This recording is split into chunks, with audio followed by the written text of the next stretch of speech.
Welcome back to the Soul Sisters podcast. We are your hosts. I am Kanisha. And I'm Aisha. And this is a safe place where we discuss all things relationships, career, and health. So we hope that you find comfort in knowing that no matter where you are on your journey, you are not alone. So welcome to episode 9. Yeah. We are on SoundCloud, Apple Podcasts, Spotify, and YouTube. So please subscribe. Subscribe to all of those platforms, or at least one, so that you know when we drop a new episode. We would like to thank our sponsors. We have Scrap Yarn LLC. They make handmade crochet clothing, and it's made with love and customized just for you. You can see their collection of handmade tops, sweaters, handbags, hats, and more if you visit Linktree/Aria J. That's Linktree/ARRIA J. Our other sponsor is Royal Victory Cosmetics. These are cosmetics that look good on you and are good for you. There is a variety of lipsticks in different shades. They also offer beard and hair oil, and all the products are natural, safe, and vegan friendly. So you can visit them on Facebook and Instagram at Royal Victory Cosmetics, or the Square site to make a purchase at Royal Victory Cosmetics/Square site. So if you would like to have your business highlighted here on the Soul Sisters podcast, you can reach out to us via email and we can discuss sponsorship opportunities. It's a great way to get your business in front of a new, bigger audience that you're not already reaching. So you can send us an email at soulsispodcast@gmail.com. So that's SOULSISPODCASTS@gmail.com. And we'll be happy to discuss those sponsorship opportunities with you. So our topic for today is intimacy. So in our intro, we mentioned that we talk about relationships. Obviously, intimacy is a part of relationships. Mm-hmm. So there are actually 5 different types of intimacy that we're going to talk about today. We are going to be referencing some information from mindbodygreen.com and apn.com. But as you all know, before we get into all of that, but first, we have to do our fun segment. So we had so much fun last week with the conversation cards. We running them back. So I don't mind. We might be running them back a few more times again. So that may just be our new thing. It might be our new thing. So I am going to again just lay them out here on the table. Oh, I get options. And then we can choose from the stack. And then we'll each pick, and then we'll each answer as well. You could so, have fanned Aisha, mine. You can go first. You should have fanned mine like Uno cards. 'Cause my nails ain't done. Oh. I gotta hide them. Oh, if you knew you couldn't fail, what career would you pursue? That's a good one. That is. I'm gonna think about it while you talk about yours. Well, a career I always wanted to have was to be an actress. Mm-hmm. So, and it is a big element of fail when it comes to that. I mean, you got people who go to Hollywood and stuff all the time and never make it or end up homeless or back at home. So it's a big element to failing in that. So if I knew for sure that I could just go out there and make it and be on somebody's TV screen tomorrow, yes, I would do that. That would be what you wanted to do. Yes. Oh, yes. Man. There would be a lot of careers that I would have pursued. I wanted to be a gymnast at one point. Really? Mm-hmm. Yeah, see, you like active stuff. I just, I don't want to do that. I wanted to be an actress, but that was, back when I was little. Mm-hmm. And that, I think I would have probably been a gymnast. I could see that. Yeah. I could see you doing that. Some type of Olympian, gymnast, track, running track. Yeah. So I'm going to go get a movie, about gymnasts, and then I'll cast you in it, too. So then you can be your actress and a gymnast at the same time. Yes, I could be the geriatric gymnast. You could just be the teacher, teaching other people how to do it. No, I want to be active. I want to be I'm out there with the kids. Mess around and break a hip. That's it. I'll be out of commission. Okay, let's see what I get. What is the best / worst thing about being your age? Um, All of it. um, Ooh.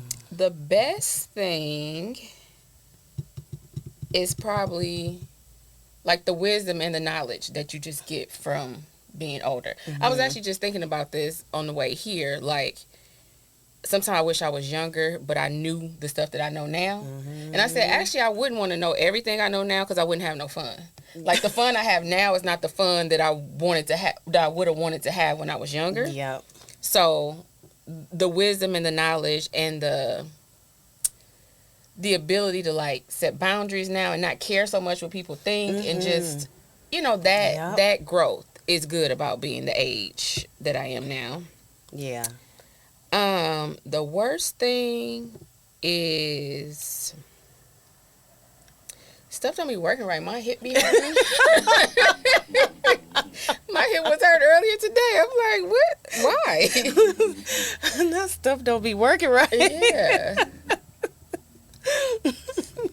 Yeah. I can agree though. The best part of this age is the wisdom, the knowledge, the not caring about stuff that really used to matter, like when you was 21, especially an overemphasis on like how you look or what you think people think of you. You know, pretty much the same thing you said. Yeah.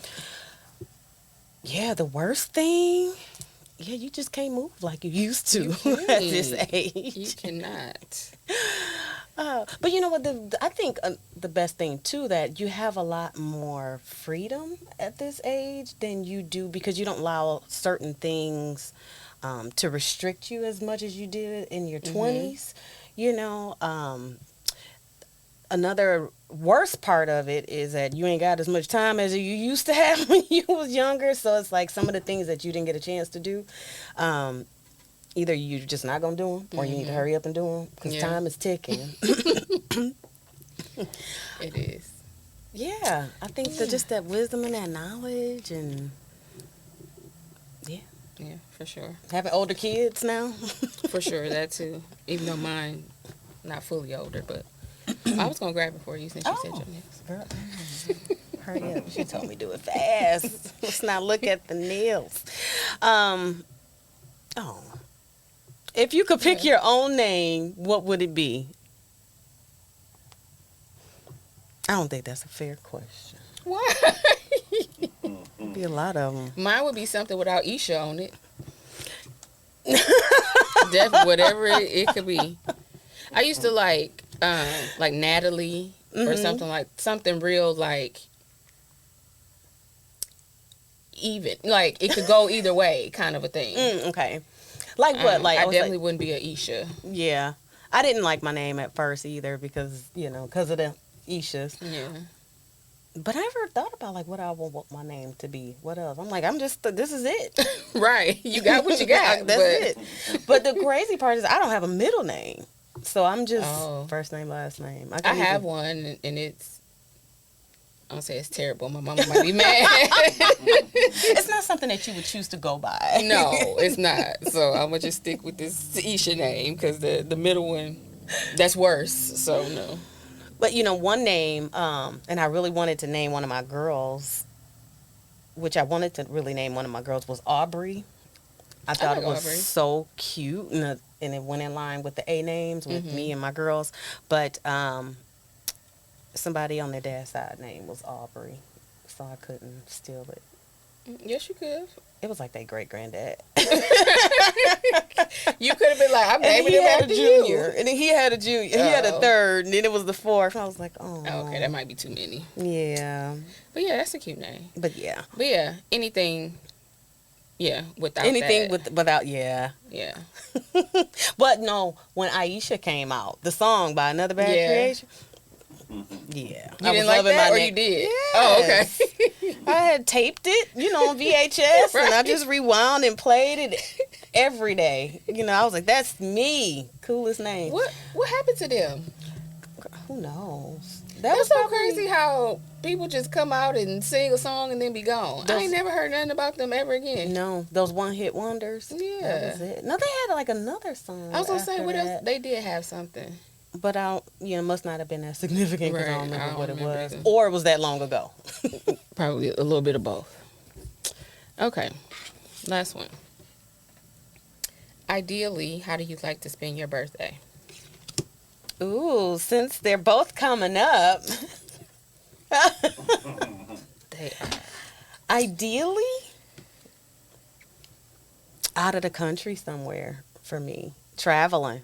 Like, give me and even though my birthday is only one day, but I want to take 2 weeks. Oh yeah, it ain't. It definitely go past the one day. Out of the country and just seeing other things. Definitely. No limits. Yep. Yeah, I like that. I would like to have a surprise party at some point in my life.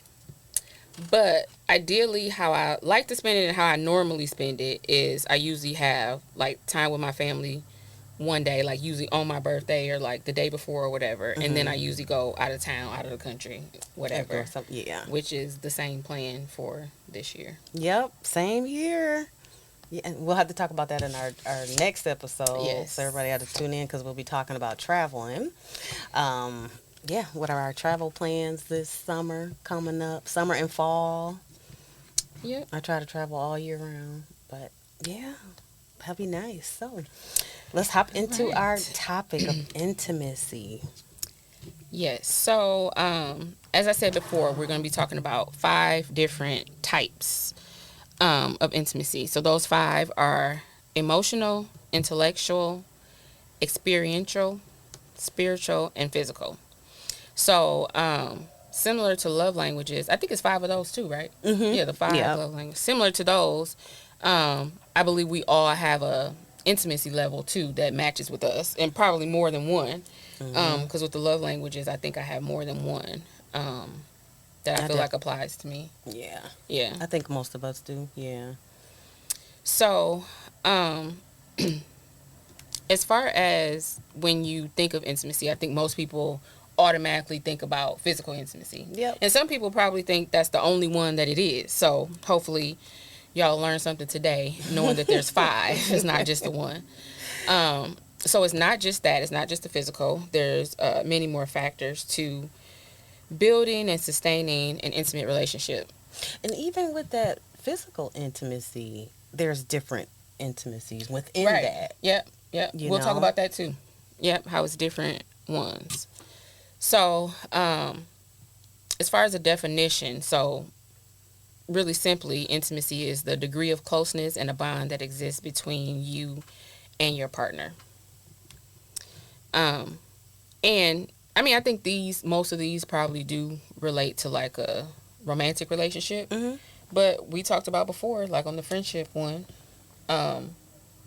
It could apply to different relationships Yeah. in your life. Yeah. Yeah, it could apply both ways. Mm-hmm. So we'll talk about each one. We'll talk about kind of once we get through them, which one we feel like, or ones we feel like relate to us the most or we connect with the most too. Yeah. Yeah.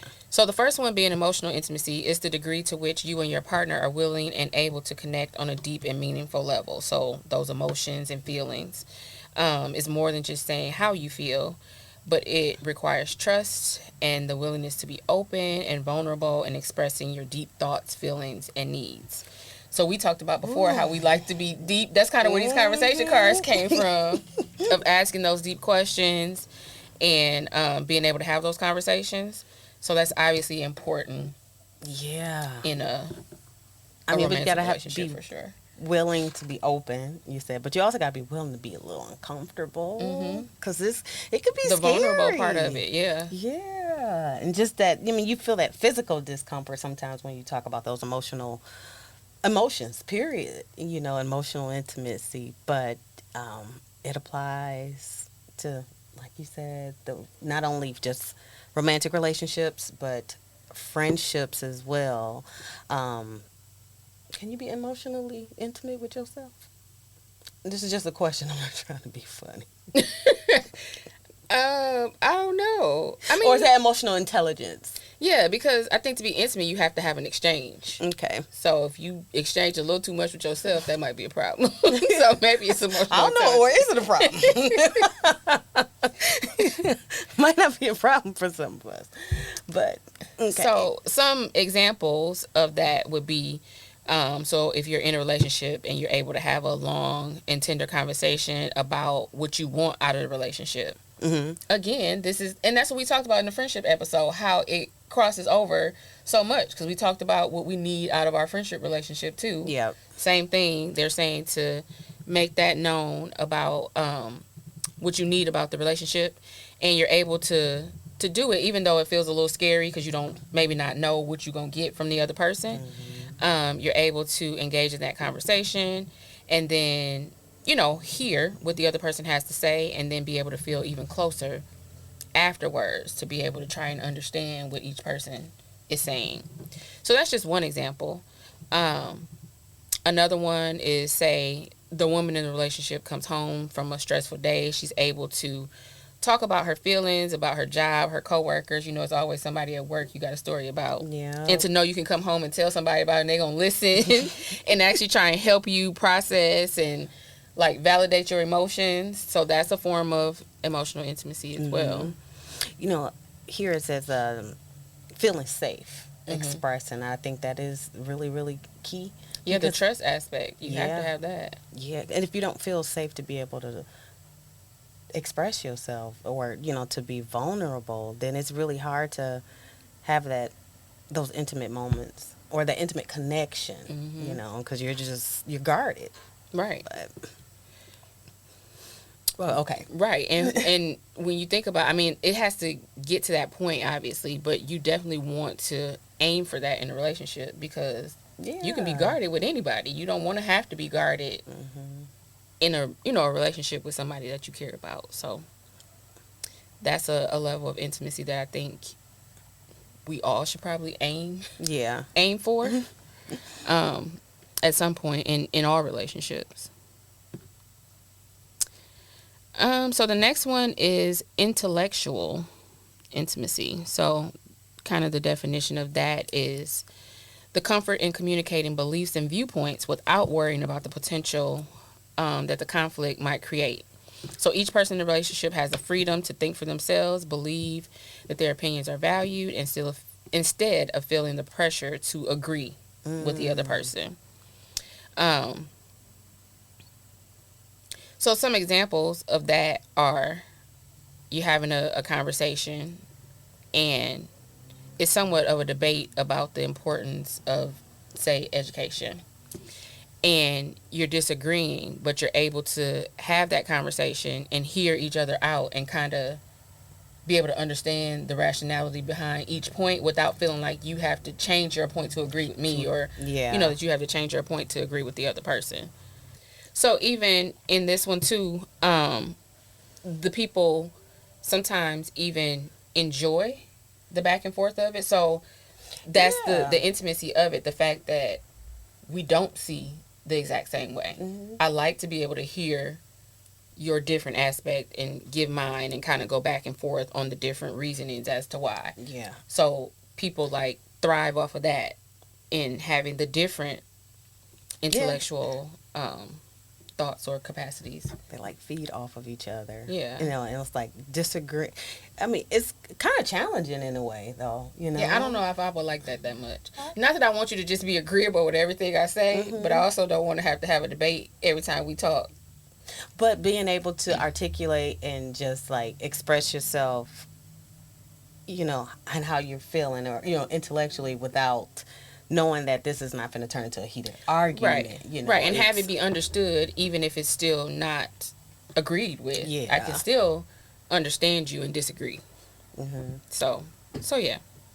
I guess that's important too. Yeah, you can still value their opinion, but also disagree with it. Yeah, you can certainly value opinions that aren't the same as yours. I just feel like sometimes in a relationship it could be a problem, depending on how big the issue is. If it is something simple as who was the best person in the movie, like, well, I think they acted better, or I think they did, well, that's small. Yeah. But if it's, should we move to Florida or Colorado. You know what I'm saying? Like, that's a big difference. Life altering. On a disagreement.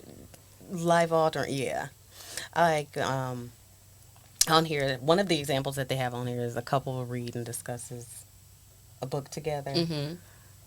And the two eager to compare their takeaways instead of telling one another what the author meant.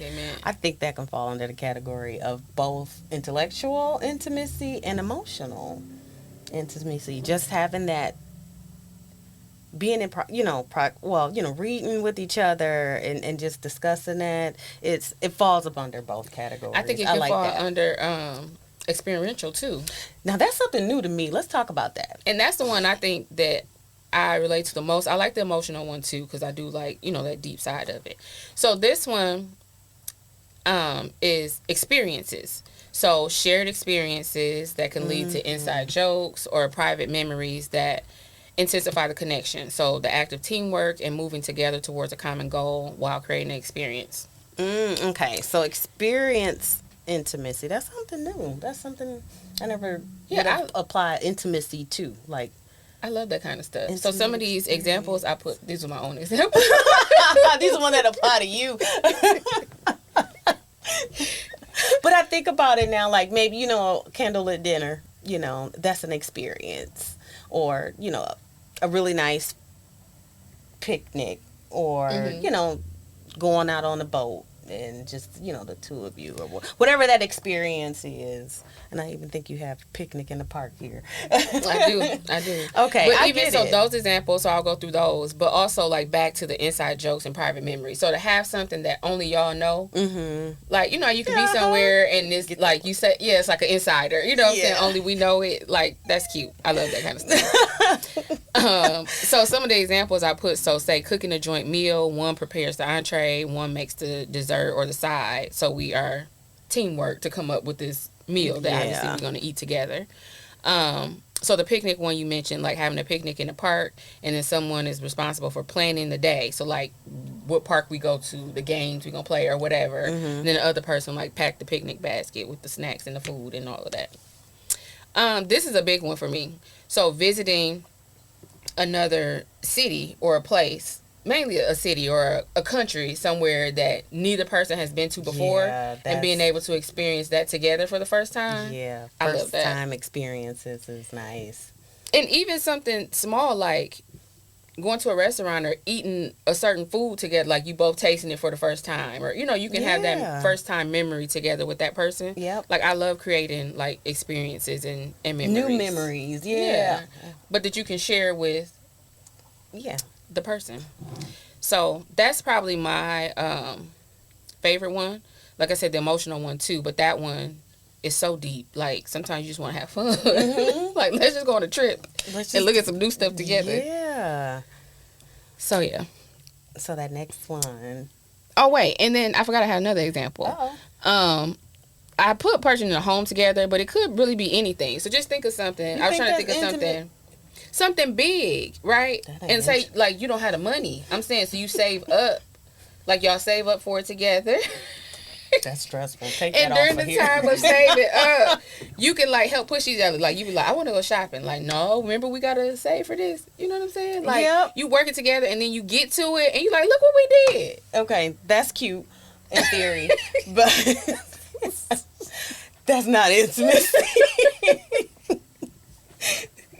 That don't fall in this intimacy category. But I get what you're saying. Yeah, because it's an experience and it's something that just y'all two share together. Yeah. So again, say like you asked me to go shopping. And I'd be like, well, I can't go because I'm saving up for my house. Yeah. And then he'd be like, yeah, we got to save. We can't go. And he'd be like, oh. Yeah. I might be mad in the moment, but it's cute, especially once we get it. Right. Okay. That's a special one for you. You can have that. So we're having a intellectual, intimate moment with agreeing to disagree. I value your opinion. It is, and I know it's important to you. Okay, maybe replace home with something else. We save it up to do something else. No, but I get what you're saying. That's funny. Okay, so I guess we moving on to the next one then. So, spiritual intimacy. The closeness forms when you feel special moments, intimate moments with your partner. Though praying and worshiping as a couple could qualify as one such moment, there are many other examples of spiritual intimacy. I'm ready to get into this, to learn about this. Because other than praying and worshiping, those are really important parts. And for me, I think this one will speak the loudest to me as far as like the different dimensions of intimacy. The first example is partners watch the sunrise together, jointly marveling at it. That was another word there, but Kanisha using all these big words today that just ain't rolling off the tongue this late in the evening. I figured you would like that and the next one too, because you like Yes. outdoorsy stuff. A couple takes a walk through the park while holding hands, enjoying the beauty of nature as well as each other. Yeah, I'm here for all of that. It's so cute. And the picnic. Spouses connect as they stand in quiet awe, overlooking something beautiful. Isn't that so sweet? It is. That you can just stand there in each other's presence. But see, they all kind of tie back together because that's like a experience too. Yeah, that is. Being together, going to see something that you both of y'all never saw before, or experience something you never seen. That is, it's like connected and emotional. Okay. I know you could probably fit it into each one. Partners discuss their ethics, sense of purpose, personal definitions of spirituality. The discussion deepens their understanding of each other. Yes to all of that. Because you're a couple, that doesn't mean you're necessarily share the same, probably the same overall beliefs. You have some really intimate conversations, and they get really, really deep when it comes to spirituality and understanding. Because people have different backgrounds, they grow up different, and it's just interesting to hear, even outside of a couple or romantic relationship, just, people talk about like their sense of purpose, and like sometimes you can connect with it, sometimes you can't, but yeah, I like to hear that. Yeah, but that's definitely a good deep conversation to have. Like I said last week, nobody knows fully, what's necessarily right. It's just what you believe and what your beliefs are, what you believe your purpose is. All of that's usually very interesting to hear, even if, like you said, you don't necessarily align with it or whatever. It's still interesting to hear people talking that way. What people believe, yeah. And we were talking about that too when off the mic when we were out, and about like, other lifetimes, or your soul in this lifetime, heaven and hell, and it was, it's just everybody's take and idea of it is just different. A couple reads a few passages from their religious text before bed every night. Doing so helps them to relax and feel mutually attuned with a greater power than themselves. Yeah.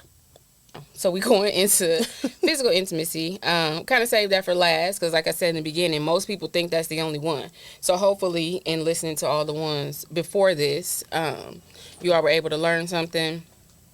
Maybe take some notes and figure out, aside from physical, which one of those other ones line up with you the most. So now physical intimacy, which we know is typically it's physical. Right. It's typically sex. When people think about intimacy, they think about sex. They consider those like the same thing, which again, as we know today, it's not, because it's all kind of different ones. So intimacy is about closeness, and intercourse is about as close as possible you can get to another human, which is true. I think we all know how that works. So that's probably as close as you can get to somebody else. Physical intimacy is about creating feelings of closeness and connection through using your bodies and physical touch, which can also include non-sexual touch. Yeah. So let's make sure to emphasize that. Because I think, again, everybody just thinks you say intimacy, you think about physical touch and the sexual part of it, which obviously is a part of it, but that's not it. That's not all, yeah. Yeah, so some other examples of like the non-physical touch would be, even though, I guess you're kind of touching too in these, the non-sexual, not the non-touch. Right. You still got to touch people. Yeah. Okay. Because it's physical. Yes, so you still yes, gotta, yes. Okay, so I just said that wrong. So the non-sexual Mm-hmm. is cuddling, kissing, hugging, holding hands, sitting close together, or any other type of like skin to skin contact that you wouldn't normally have with someone. So even like the sitting close together, if your arms are touching or your leg is on them or whatever, that's still that physical touch. That's Yeah. not the That's sexual not part of deception. it. Yeah. So physical, intimate touch. Right. Right. So, in the fact again that there's five outside of physical, even within physical, there's other aspects too. It's not physical is not just that one thing. Um, so again, hopefully this like opens up people's minds to think about different ways Yeah. to be intimate because again, intimacy can be with friendships as well. So obviously you wouldn't have the sexual side of it, with a friend, but you could still be physically intimate. But you could still be right. Yeah. Because Exactly. you can hug them, Yep. you can sit close to them, You you can can, cuddle. all of that. So, Hmm. okay, Okay. so physical intimacy is our last one on the list of five. So if we're going back through and going through them Yeah. Let's recap. again, we'll recap. So it was emotional, intellectual, experiential, spiritual, and physical. So, like I said, I think the experience one is the one that would probably be my top Mm-hmm. one, just because I like that kind of thing, like those experiences, sharing them with people. But emotional intimacy is also at the top of my list, because again, All of them can't be at the top. it's at the top. It's not one, it's two, but it's still Okay. close to the top. Or it's one and a half. They could be interchangeable depending on the Yeah. time, depending on what's Yep. going on. The season in life, it is, Yeah, that doesn't always stay the same. yeah. I think they're probably equal for me. Um, Spiritual is up there too. But yeah, I mean they're all important. I think intellectual will probably be lower on the list just Mm-hmm. because of how it's explained. Obviously, I want somebody that's intellectual, but the way that it's explained here, as far as having those kind of discussions, that would probably be last on the list for me. Mm-hmm. But as far as the other ones, I mean, they're all pretty interchangeable. Again, as we just said, kind of depending on the time, Yeah. the relationship, the Yeah, just the season. season. Yeah, yeah. If the But I sun mean, set in the west right. or in So the east. they all will No. be up there. Obviously, we all need the physical intimacy part. I mean, so that's, up on the list too. But yeah, I think it's just a matter of when and where and Time. who and all of that. Well, taking in consideration that, or maybe I shouldn't take that in consideration. Um, for me, I would say, I'll just say my three, but in not order of importance because I feel all three of them are They equally important. important. Yeah. The spiritual, the physical, and the emotional. Those are. So you ain't trying to have no experiences, huh? That's just me. I have experiences anyway. I'm always gone. You can come on. I don't know. I think that's like kind of a given in a relationship when that may come naturally, especially if you connect it with somebody who y'all have that in common. So it's not. Right. I think it's gonna happen. It's gonna Yeah. come. But I'm saying that's like important to me to Okay. have. Like I think it would happen anyway, but I would be more intentional about making those experiences Okay. happen. So Yeah. yeah. See, and for me, yeah, I'll be more intentional about the spiritual and the emotional and the physical. Because, like I said, the experiential is just a given. I think that just all comes along with it. Mhm. But, yeah.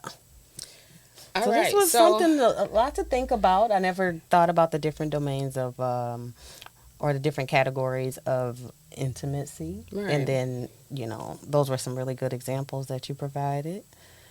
Yeah, so those were kind of our list, even though I think at the end of the day we're saying all of them are important. Yes. But you guys, if you want to tell us, what's important to you, maybe what you learned, especially if maybe you thought physical was the only way to go. You learn now that there's more, Yeah. and which ones you think relate to you the most. So, We want to hear like it. in the comments, wherever you are subscribed and you see it posted, feel free to comment and let us know. And we can have a conversation there too. Or email. Or email us, yes. Again, so we gave the email for the sponsorship opportunities, but that's not the only thing that the email is used for. So feel free to email us questions, email us suggestions. If you guys want us to talk about something specific that we haven't talked about yet, we will certainly take those suggestions into consideration. And then also, too, if you're responding to something that we said or did on the podcast, we would prefer you to put it in the comments so that other people can join in too. But if you want to email, obviously, we will take We'll that as respond. well. Yep. We'll respond. Yes. Well, all right. So that is it for episode 9. We will see you all next time. Again, just remember to subscribe, continue listening. We're so thankful for all of you that continue to listen each week. And even if you just found us today, make sure you go back and listen to the others, and subscribe and share with someone else who you think may benefit from hearing it as well. So just a reminder, if you didn't have a soul sister before, now you have 2. So we'll see you all next time. Thanks for listening. Bye. Bye.